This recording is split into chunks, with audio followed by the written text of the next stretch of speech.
Okay. Oh, it's great to be in Kalamazoo.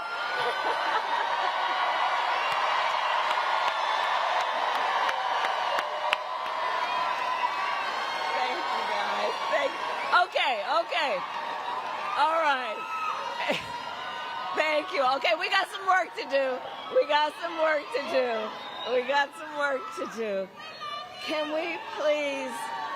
Can we please applaud my dear and incredible friend, the former First Lady, Michelle Obama.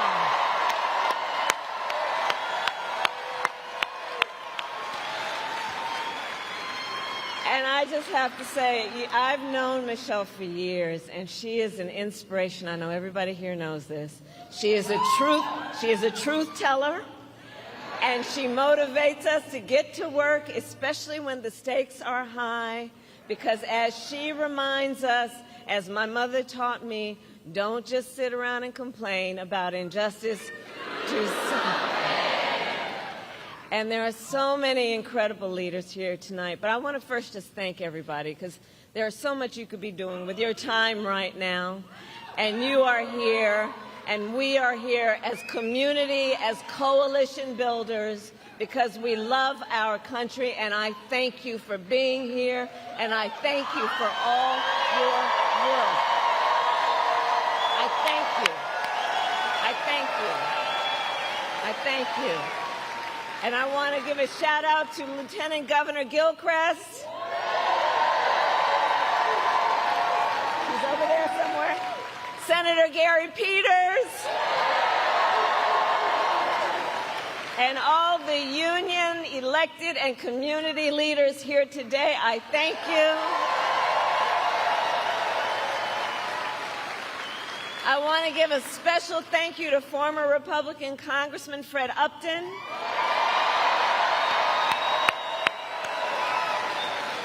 who represented Kalamazoo for decades and has endorsed our campaign because, as he put it, ours is the team that will bring people together, strengthen our economy, and get things done for the American people.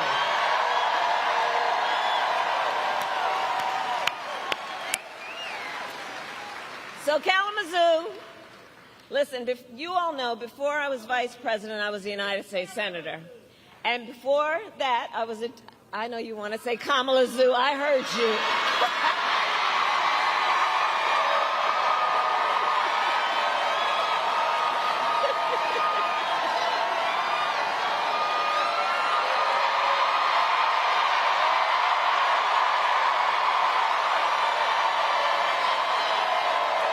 Okay. All right. Okay, we got that out of the way. Okay. So listen, before I was vice president, and before that I was a two-term Attorney General of California. I was a senator and a two-term Attorney General of California, and before that a district attorney, and before that a courtroom prosecutor. And in those roles, I took on perpetrators of all kinds. Predators, fraudsters, and repeat offenders. I took them on, and I won.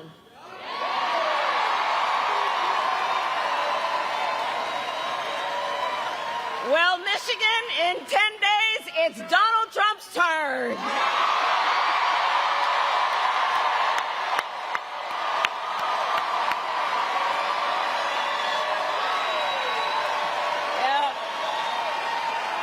Yep. So listen, we've got just 10 days left. Well, you know, I hear your chant, but listen, the courts are going to handle that. We're going to handle November. Okay? There we go. So look, we've got just 10 days left in one of the most consequential elections of our lifetime. As you all know, voting has already started. And everybody here knows this is going to be a tight race till the very end. So we have a lot of work to do. But we like hard work. Hard work is good work. Hard work is joyful work. And make no mistake, we will win. We will. will win. We will win. We will win. We will. Yes, we will.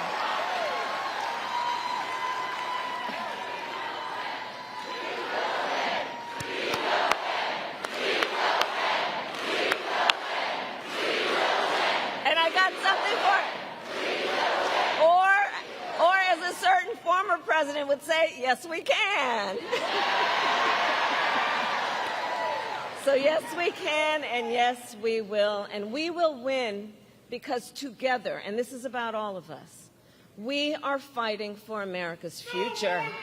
And we understand the opportunity we have before us to turn the page on the fear,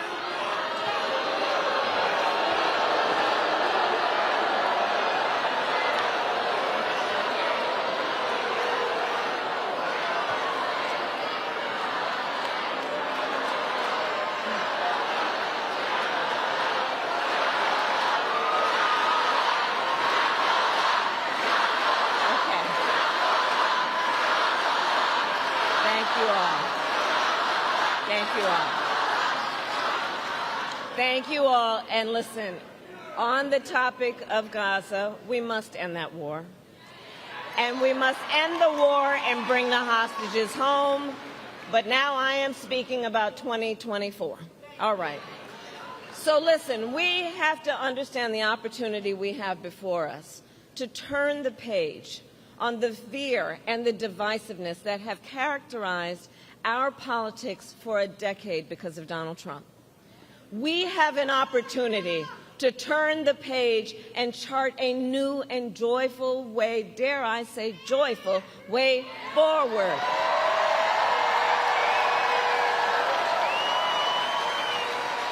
Where we tap into the ambition and the aspirations and the dreams of the American people. And I'm going to tell you, as I travel around our country, there is an overwhelming call for a fresh start. For a new generation of leadership that is optimistic and excited about what we can do together.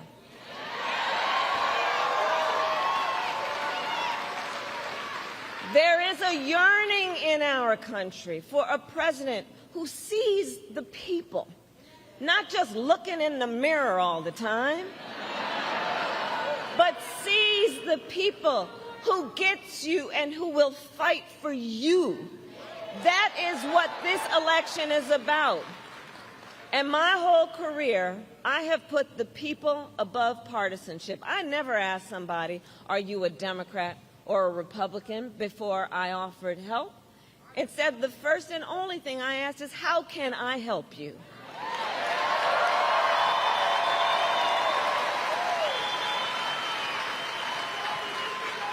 And that is a major difference between Donald Trump and me, and between the two extremely different visions that he and I have for our nation. One, his, focused on the past and himself. The other, ours, focused on the future and you and your family.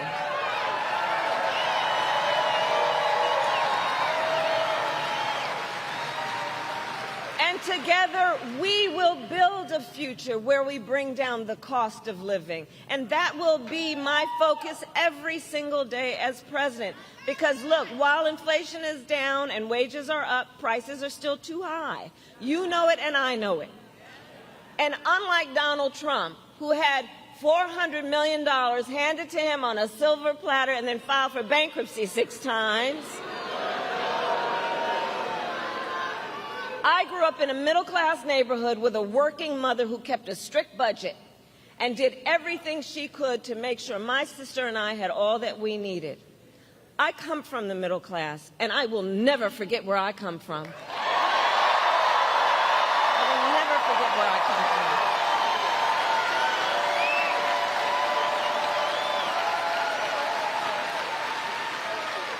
And so my common sense plan is about lowering the prices you pay on everything from prescription medication to groceries to housing. On the other hand, Donald Trump will raise costs on the families of America. In fact, independent economists have analyzed our plans and found that mine will cut your costs and strengthen our economy, while his will increase inflation and lead to a recession by the middle of next year. And his agenda is all laid out in Project 2025, which I still must say, I cannot believe they put that in writing. I mean, they put it in writing, they bound it, they handed it out. And if you get your hands on it, Google it. It's a detailed and dangerous blueprint for what he will do if he is elected president. Donald Trump will impose a 20% Trump national sales tax on everyday basic necessities, which will cost, the economists have measured it, will cost the average family nearly $4,000 a year. On the other hand, I will take on an issue like corporate price gouging. I've done it before, and I will do it again. Donald Trump will give massive tax cuts to billionaires and the biggest corporations, exactly like he did the last time he was president.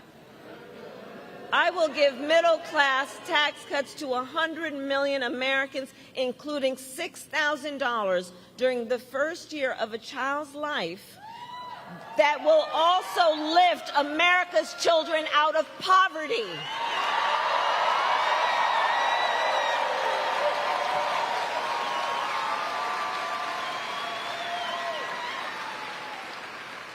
Donald Trump, again, read his plan, will get rid of the $35 cap on insulin for seniors. He will cut Medicare and Social Security. In fact, recently, it was published, independent economists say he will bankrupt Social Security in the next 6 years. And what everybody here knows, we have so many seniors whose only source of income is their Social Security check. And we believe that our seniors should be able to retire with dignity, not worried about whether they're going to have a roof over their head.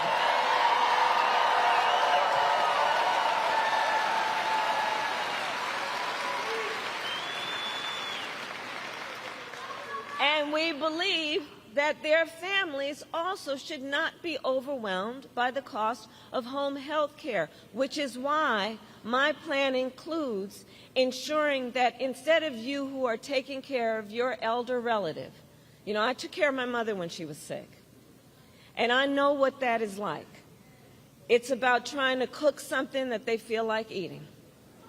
It's about trying to help them put on a sweater. It's about trying to say something that maybe will bring a smile to their face and maybe make them laugh from time to time. It's about their dignity. But we have a lot of people right now living in what we call the sandwich generation, who are taking care of your kids while you're taking care of your parents. And that's a lot. It's a lot. And too many people either if you are fortunate enough, you may have some extra money that you can hire somebody, but most people can't. So what that means is so many people have to think about leaving work, quitting their job, which means cutting a source of income, or spending down all of your savings to be able to qualify for Medicaid. It's just not right. So part of my plan says that we're going to make sure that Medicare covers the cost of home health care for our seniors.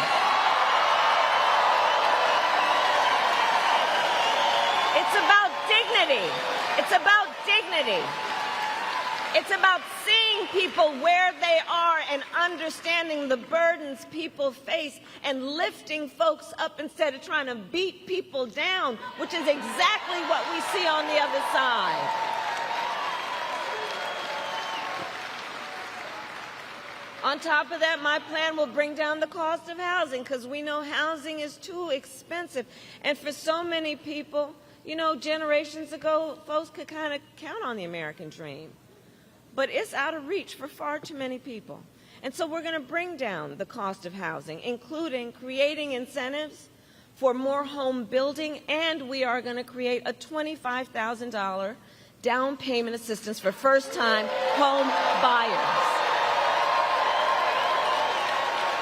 Just to get your foot in the door. Because the way I see it, it's not enough that you're just able to get by. I want you to be able to get ahead.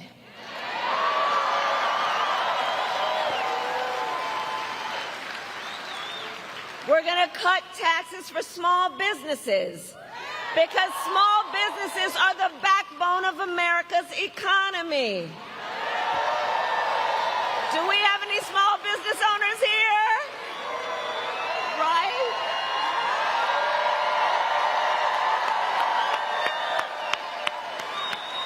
I love our small businesses.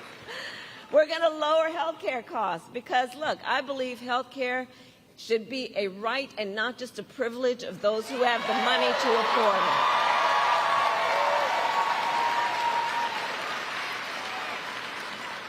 On the other hand, we've got Donald Trump, who intends to end the Affordable Care Act, or as we like to call it, Obamacare. And he would take us back to when insurance companies had the power to deny people with pre-existing conditions. You remember what that was like? Well, we are not going back. We are not going back. Because we are about moving forward.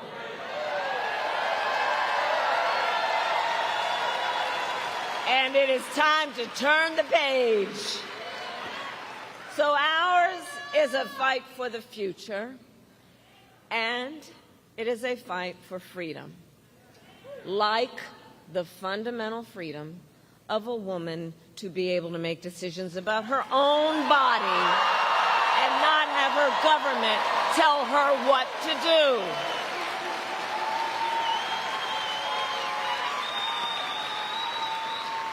And remember how we got here. Donald Trump hand-selected 3 members of the United States Supreme Court with the intention that they would undo the protections of Roe v. Wade. They did as he intended, and now 1 in 3 women in America lives in a state with a Trump abortion ban. Many with no exceptions for rape and incest. And the idea that somebody who survives a crime of a violation to their body would not have the right to make a decision about what happens to their body next, that is immoral. And let us agree, one does not have to abandon their faith or deeply held beliefs to agree that the government shouldn't be telling her what to do. Not the government. Not the government. If she chooses, she will talk with her priest, her pastor, her rabbi, her imam, but not the government. Come on. Some folks up in a state capitol telling you what's in your best interest like you don't know? Not in Michigan, but look, if there's a national, if there's a national abortion ban, nobody is safe. And that's why I so thank everybody for being here, knowing this is at stake for everybody and fighting for everybody's rights.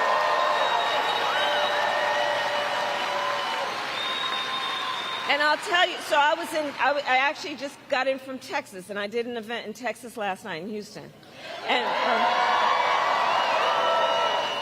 And if you saw it, you probably saw some of the stories about what has been happening in our country.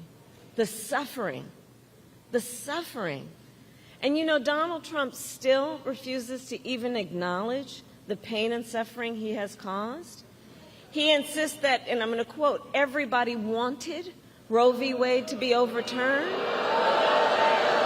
Come on, everybody wanted this? Women are being denied care during miscarriages? Some only being treated once they developed sepsis? They didn't want this. Couples just trying to grow their family who have been cut off from IVF treatments? They didn't want this.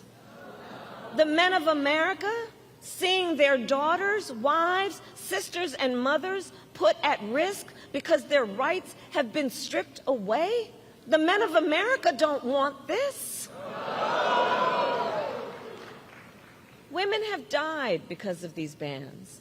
How could anybody say that they wanted this? And you have heard me say, I do believe Donald Trump to be an unserious man. But the consequences of him ever being president again are brutally serious. Brutally serious.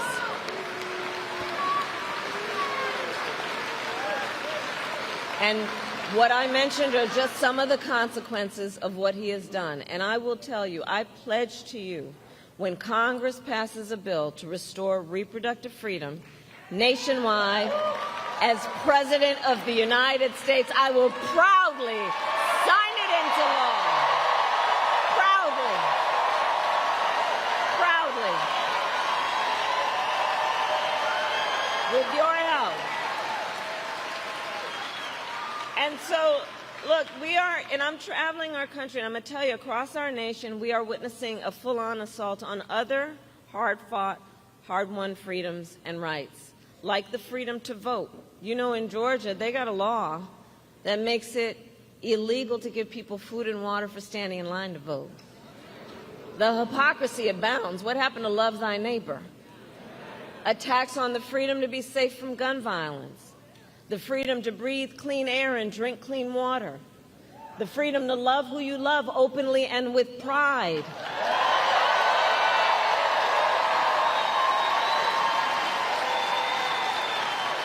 All of these things are at stake.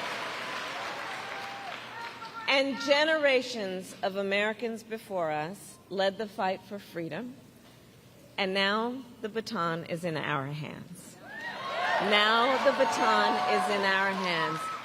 And on that point, I want to speak in particular to all of the young leaders who are here today. Can I see Gen Z?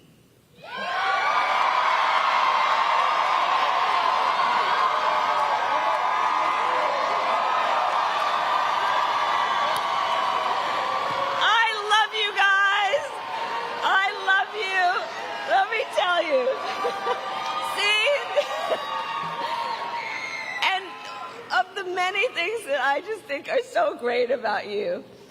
You are rightly impatient for change. I love that. I love that. You who have only known the climate crisis are leading the charge to protect our planet and our future. You who grew up with active shooter drills are fighting to keep our schools safe. You, who now know fewer rights than your mothers and grandmothers, are standing up for reproductive freedom. And for you all, these issues are not theoretical, they're not political, they're your lived experience. And I want to tell you, I see you, and I see your power.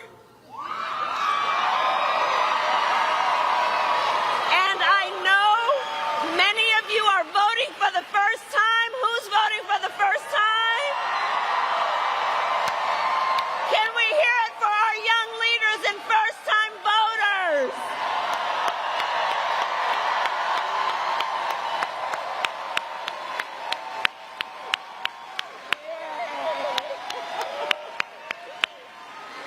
There we go. That's what this is about, right? That's why we're all here together. It's about our future. So, listen, so much is on the line in this election. You all know that. And this is not 2016 or 2020. The stakes are even higher. Because over the last 8 years, Donald Trump has become more confused, more unstable, and more angry. And it is clear he has become increasingly unhinged. But the last time, at least there were people who could control him. But notice, they're not with him this time.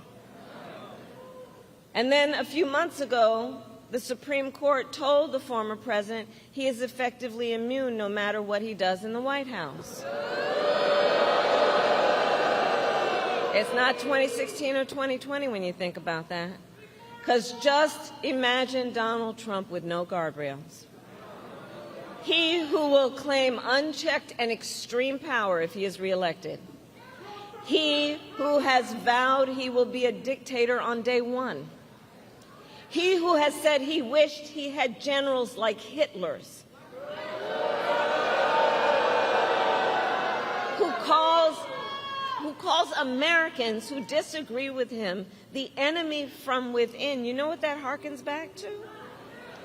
And he says he would use the American military to go after them.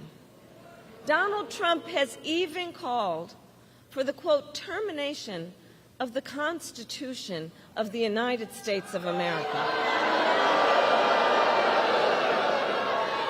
And let us be very clear. Someone who suggests we should terminate the Constitution of the United States should never again stand behind the seal of the President of the United States. Never again. Never again. Never again.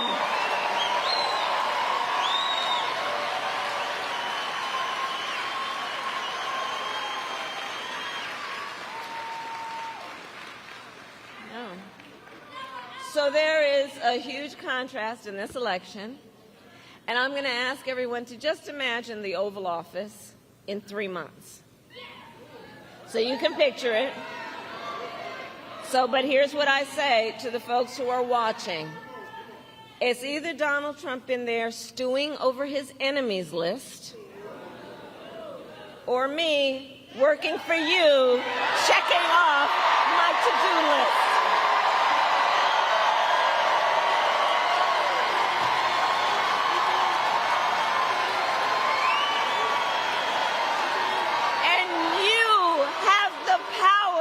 To make that decision.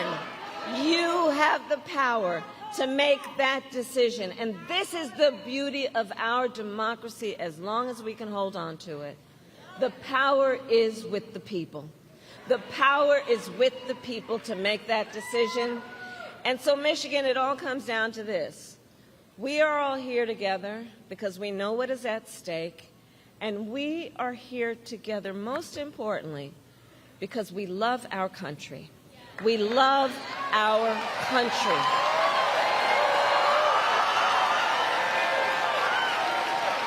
We love our country.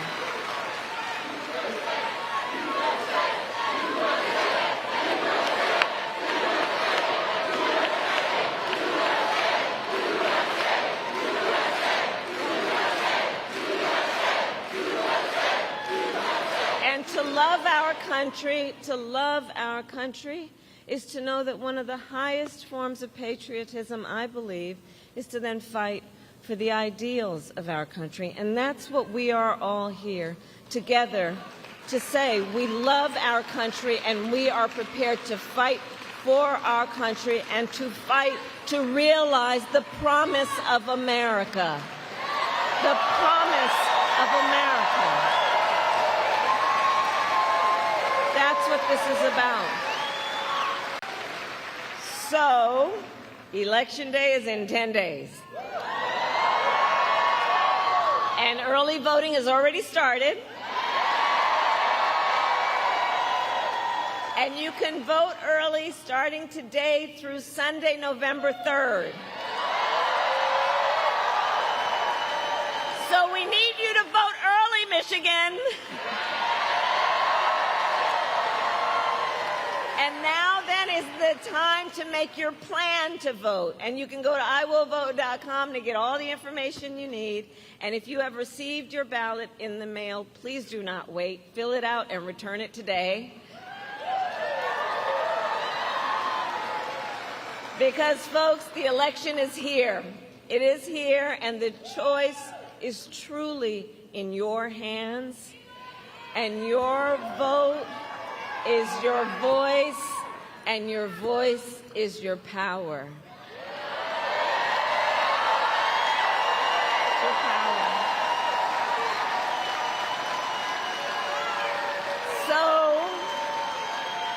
Michigan, today I ask you, are you ready to make your voices heard? Do we believe in freedom? Do we believe in opportunity? Do we believe in the promise of America? And are we ready to fight for it? And when we fight, we win. God bless you, and God bless the United States of America.